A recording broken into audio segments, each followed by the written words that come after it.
नमस्कार, next size Hindi के HOD अंक में आपका स्वागत है। आज की पहली न्यूज पर बात करेंगे। इस न्यूज को द हिंदू ने कवर किया था अपने पेज नंबर 6 पर और ये स्पेस सेक्शन से जुड़ी हुई न्यूज है जो जीएस पेपर 3 के अंतर्गत शामिल होगी। न्यूज ये है कि भारतीय अंतरिक्ष अनुसंधान संगठन ने शुक्रवार को श्री हरिकोटा के सतीश धवन अंतरिक्ष केंद्र से लघु उपग्रह प्रक्षेपण यान यानी small satellite launch vehicle D3 पर EOS अर्थ ऑब्जर्वेशन सैटेलाइट 8 पृथ्वी अवलोकन उपग्रह प्रक्षेपित किया है। SSLV D3 अपनी अंतिम विकास उड़ान में सतीश धवन स्पेस सेंटर के पहले लॉन्च पैड से सुबह 9:17 पर ऊपर उठा और 17 मिनट बाद EOS 08 उपग्रह को इरादे के अनुसार 475 किलोमीटर की गोलाकार कक्षा में प्रक्षेपित किया गया। SSLV की तीसरी विकासात्मक उड़ान EOS 08 उपग्रह के साथ SSLV D3 सफलतापूर्वक पूरी हो गई है। इसरो की वाणिज्यिक शाखा न्यू स्पेस इंडिया लिमिटेड उन सहयोगियों के लिए SSLV का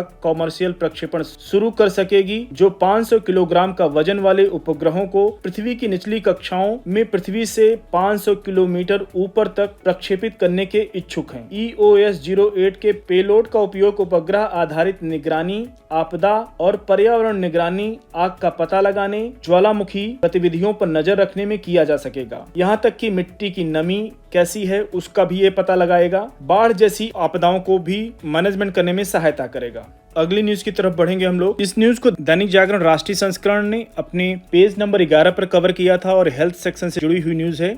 जीएस पेपर 2 के अंतर्गत शामिल होगी। न्यूज ये है कि अफ्रीका व यूरोप के बाद एशिया पहुंचा एमपॉक्स, भारत सतर्क हुआ। एमपॉक्स अफ्रीका और यूरोप के बाद एशिया पहुंच चुका है। एशिया में बात करें तो पाकिस्तान में इस वायरस के 3 मामले मिलने के बाद भारत सतर्क हो गया है। हालांकि भारत में फिलहाल एमपॉक्स का जोखिम बहुत कम है। केंद्रीय स्वास्थ्य मंत्री JP नड्डा आज यानी शनिवार को अधिकारियों के साथ बैठक कर सकते हैं। वैश्विक आपात बना एमपॉक्स यानी मंकी पॉक्स अब भारत के करीब पहुंच चुका है। यह बीमारी है, पहले कुछ जानवरों में ही पाई जाती थी, फिर इंसानों में भी इसके मामले दिखने लगे। अब बात करते हैं क्या है एमपॉक्स। देखिए, एमपॉक्स एक वायरल संक्रमण है जो ऑर्थोपॉक्स वायरस के कारण होता है। इसके लक्षण त्वचा पर लाल चकत्ते या म्यूकस घाव हैं जो बुखार, सिरदर्द, मांसपेशियों में दर्द, पीठ दर्द, ऊर्जा की कमी और गले में सूजन के साथ 2 से लेकर 4 सप्ताह तक रह सकते हैं। बच्चे, गर्भवती महिलाएं और कमजोर प्रतिरक्षा प्रणाली वालों में इसका खतरा सबसे अधिक होता है। अब बात करते हैं कैसे फैलता है एमपॉक्स। एमपॉक्स यौन संपर्क सहित निकट शारीरिक संपर्क से फैलता है। इसके अलावा संक्रमित जानवरों और दूषित सामग्रियों जैसे कपड़े, बिस्तर और तौलिए जैसी चीजों से भी फैल सकता है। हालांकि हवा के माध्यम से यह फैलता है या नहीं, इसे लेकर कोई पुख्ता सबूत अभी तक नहीं मिले हैं। वर्तमान में यह लोगों के बीच अधिक आसानी से फैल रहा है, जिससे वैश्विक चिंता उत्पन्न हुई है। अब बात करते हैं कि बंदरों में दिखा था पहला मामला। इस वायरस की पहचान पहली बार वर्ष 1958 में डेनमार्क में अनुसंधान के लिए इस्तेमाल किए जाने वाले बंदरों में की गई थी। पहली बार इंसान में इसका मामला वर्ष 1970 में कांगो में देखा गया था।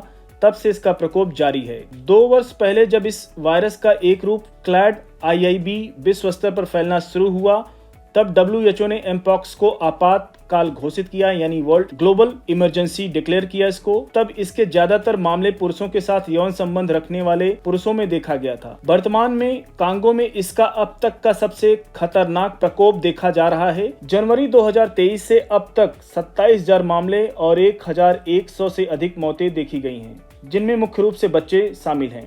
अब बात करते हैं कि डेथ रेट क्या है। डेथ रेट संक्रमित रोगियों के लिए उपलब्ध स्वास्थ्य सेवाओं पर बहुत अधिक निर्भर करती है। कांगो में इससे मृत्यु दर यानी डेथ रेट लगभग 4% रही है। एमपॉक्स से बचाव के लिए टीके भी उपलब्ध हैं, लेकिन वे व्यापक रूप से उपलब्ध नहीं है, इतने बड़े स्तर पर उपलब्ध नहीं है। तो इस न्यूज पर आप लोग अपनी नजर बनाए रखिएगा, इंपॉर्टेंट हो सकता है आपके लिए। अगली न्यूज की ओर बढ़ेंगे। अगली न्यूज को द हिंदू ने कवर किया था अपने पेज नंबर 6 पर। साइंस एंड टेक सेक्शन से जुड़ी हुई न्यूज है, जीएस पेपर 3 के अंतर्गत शामिल होगी।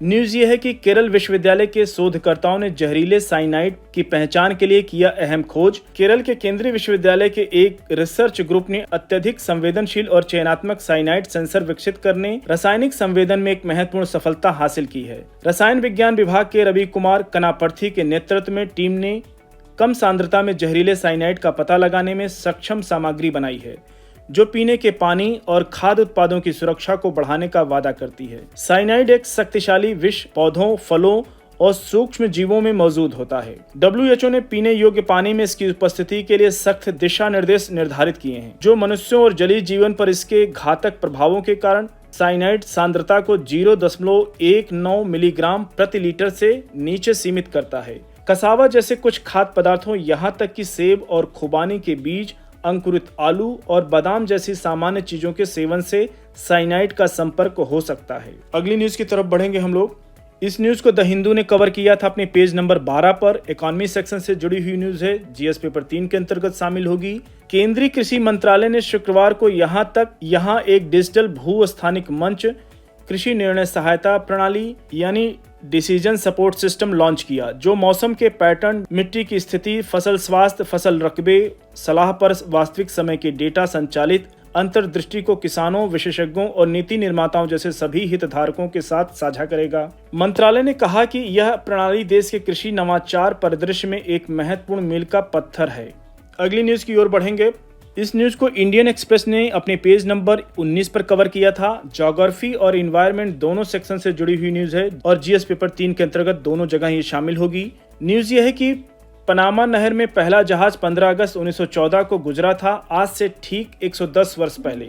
82 किलोमीटर लंबी यह नहर, जो इतिहास में इंजीनियरिंग की सबसे बड़ी उपलब्धियों में से एक है, मध्य अमेरिका में पनामा के इस्थमुस को काटकर अटलांटिक से प्रशांत महासागर के बीच यात्रा करने वाले जहाजों के लिए एक शॉर्टकट है। यह न्यूयॉर्क और सैन फ्रांसिस्को के बीच की यात्रा में लगभग 12,600 किलोमीटर की बचत करता है और दुनिया के सबसे महत्वपूर्ण शिपिंग लेन में से एक है। अगली न्यूज की तरफ बढ़ेंगे हम लोग। इस न्यूज को पीआईबी ने कवर किया था और इकोनॉमी सेक्शन से जुड़ी हुई न्यूज है, जो जीएस पेपर 3 के अंतर्गत शामिल होगी। न्यूज ये है कि विदेशी निवेश के नियमों में सरलीकरण हुआ है। केंद्रीय वित्त और कॉर्पोरेट मामलों की मंत्री श्रीमती निर्मला सीतारमण द्वारा प्रत्यक्ष विदेशी निवेश यानी एफडीआई और विदेशी निवेश के नियमों और विनियमों यानी रूल्स एंड रेगुलेशन को सरल बनाने के लिए केंद्रीय बजट 2024-25 की घोषणा के अनुसरण में एक पहल के रूप में वित्त मंत्रालय के डिपार्टमेंट ऑफ इकोनॉमिक अफेयर्स यानी आर्थिक मामलों के विभाग ने दिनांक 16 अगस्त 2024 की अधिसूचना के माध्यम से विदेशी मुद्रा प्रबंधन नियम 2019 में संशोधन किया है। संशोधन का उद्देश्य सीमा पार शेयर स्वैप को सरल बनाना है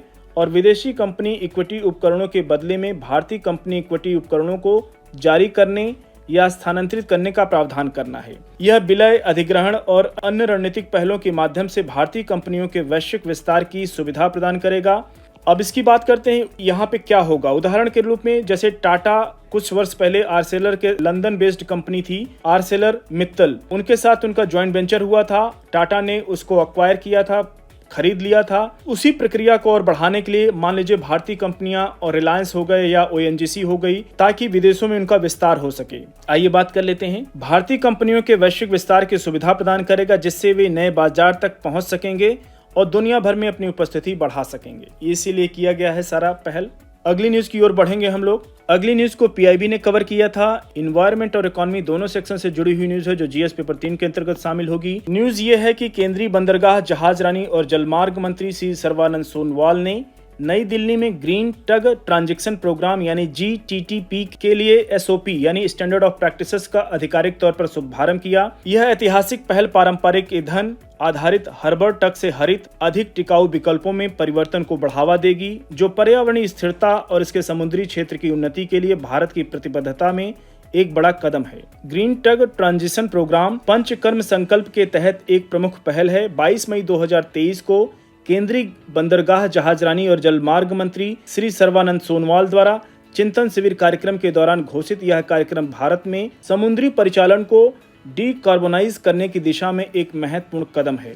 साथियों, आज के HOD अंक को यहीं पर समाप्त करते हैं। मिलते हैं नेक्स्ट अंक में कुछ और महत्वपूर्ण न्यूज के साथ। तब तक के लिए आपका धन्यवाद।